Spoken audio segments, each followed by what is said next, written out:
Hi quilters! Welcome to the 19th video in our series of projects to use leftover 2.5-inch strips or jelly rolls. The pattern is called Contessa by Barbara Groves of Me and My Sister Designs.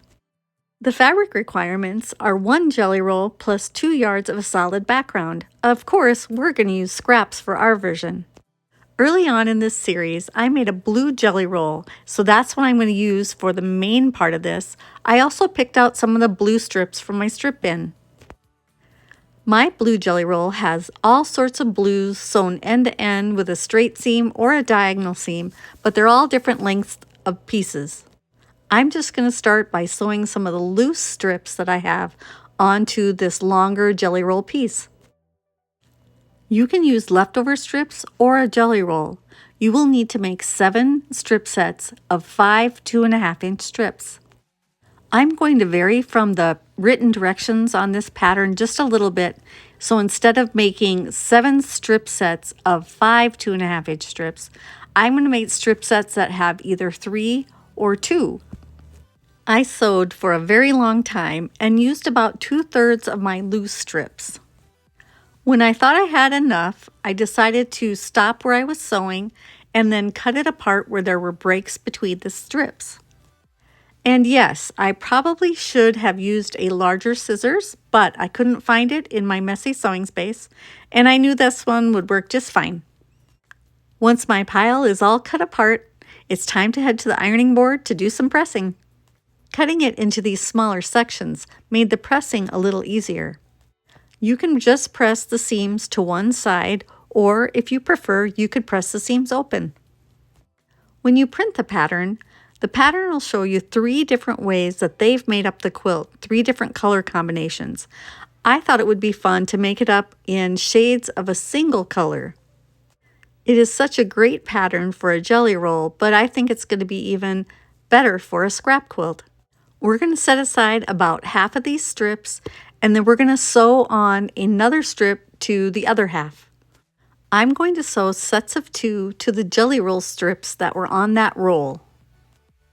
The other great thing about this particular pattern is you get to just start off by sewing. You don't have to do any cutting right away at the beginning.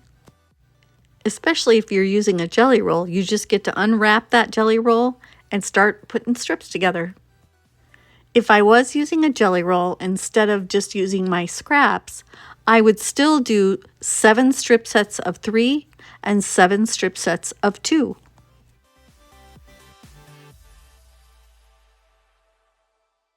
When I got to the end, I was surprised how much of that blue jelly roll I had used up.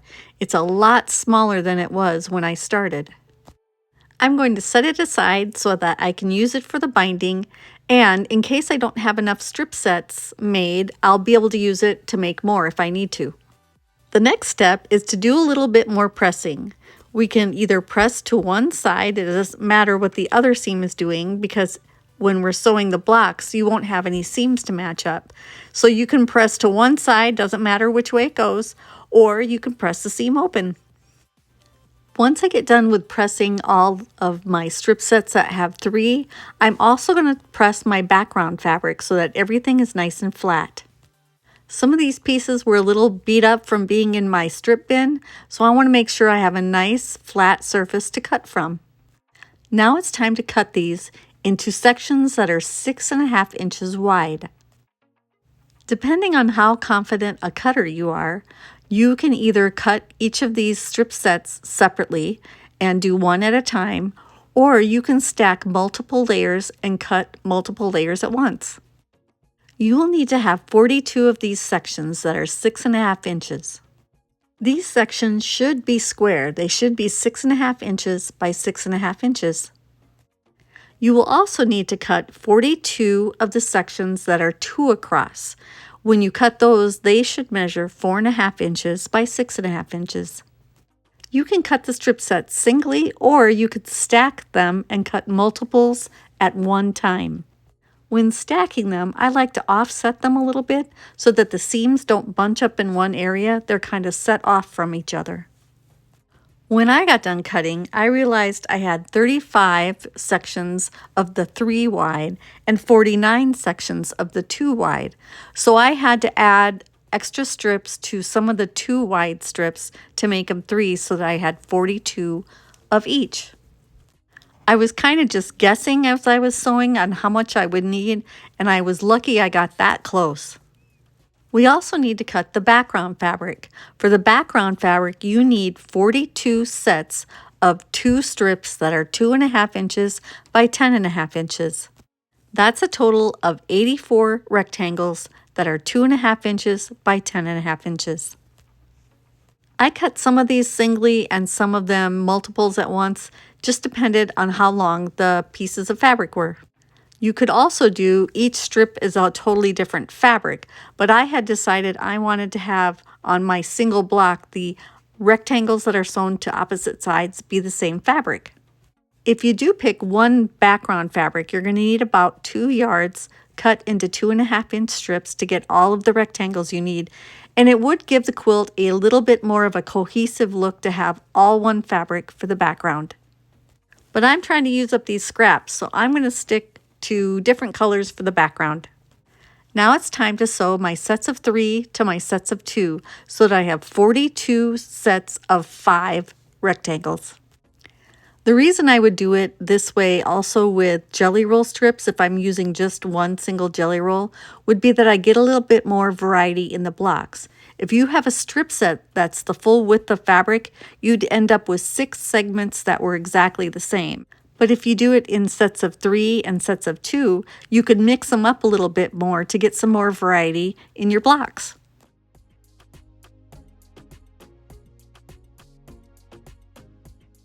Now it's time to press. You can press the seam open or you can just press it to one side.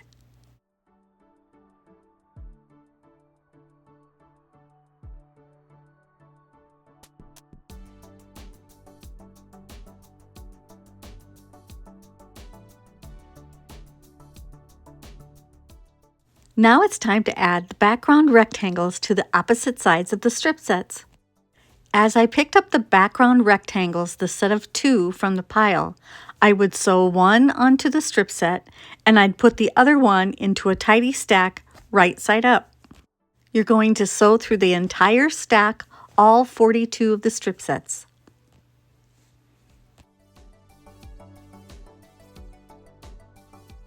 When you get to the end, you're going to cut the blocks apart. You want to keep them neatly stacked. So the last sewn one goes on the bottom, and then you just go all the way so that the first sewn block is on the top. Make sure to keep them in order. Then you want to take the stack of the background rectangles and flip it over. The rectangle that's at the very top should match the rectangle on the very top block.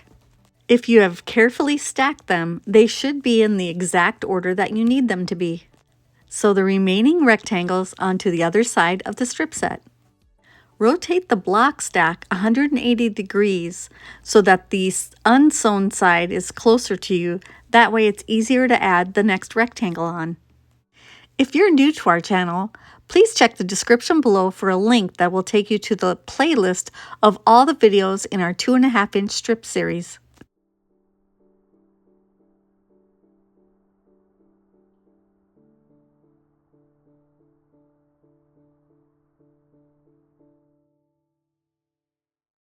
Now the blocks are done, it's time to press. Press towards the background rectangles.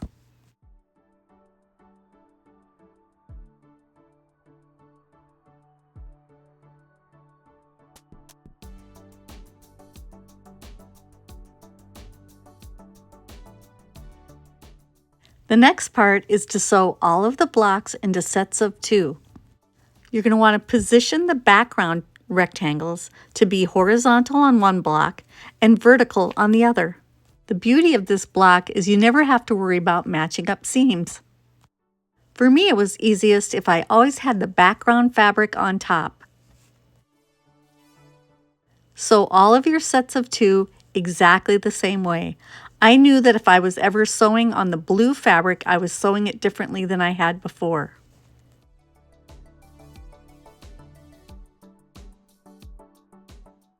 Sewing on blue fabric was my clue to stop what I was doing and check my blocks to make sure I wasn't sewing them together wrong.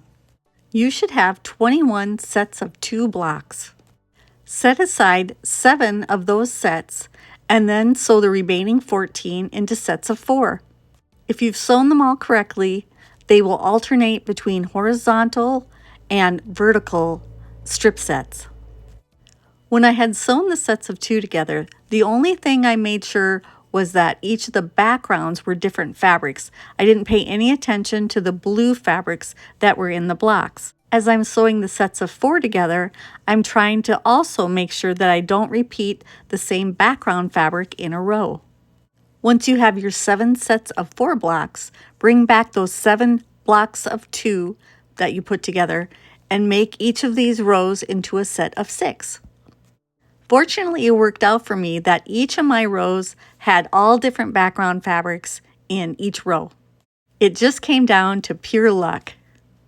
This is where having a consistent fabric for the background, so just picking out one fabric for all of the blocks, would make this part a little bit easier.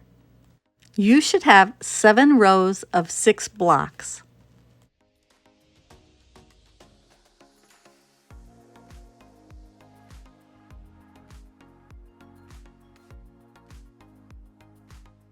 For this part, it's easiest to press towards the background rectangles.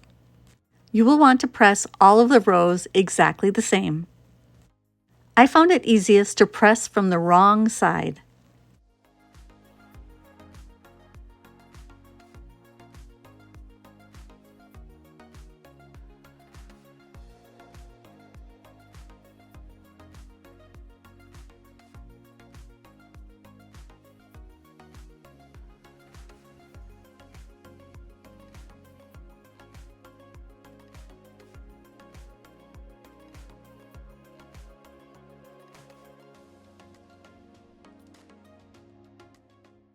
Once pressed, arrange the rows on a design wall or floor to get a configuration that you like.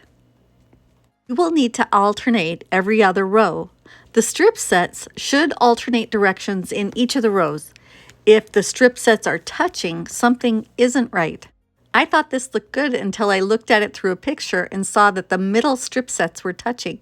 That's when I knew something was wrong. All I had to do was flip the last 3 rows and then everything worked out perfectly. Label the rows, sew them together, and the quilt top is done. I machine quilted it on my long arm quilting machine. I used a light cream thread on the background rectangles and blue thread on the blue strips. I did lines on the blue rectangles and small spirals on the backgrounds. For most of my projects, I like to use warm and natural backing because it really makes things lay nice and flat. For the binding, I used more of that blue jelly roll to make it nice and scrappy to match the quilt top. The backing was a blue fabric that was in the sales section. I love how using the 2 colors of thread on the back side almost made a secondary quilt just by looking at the quilting pattern from the back. Check the description below for a link that will take you right to the pattern. So as a reminder, this is the pile I started out with at the beginning. And this is all that's left of it. I'm going to call that a win. I don't have much to put back in my scrap bin. I'm only adding a few new strips to it this month too. As a reminder, this is how my strip bin started out months ago. It was a little overwhelming, but here we are, 19 videos later, and I'm down to 1 bucket, and there's even room at the top so I can put the lid back on it. It might take a few more videos, but we'll get it down to a smaller bucket soon. Make sure to give us a thumbs up if you like this video, leave us a comment, share with your quilting friends, and subscribe. Thanks for watching, and happy quilting!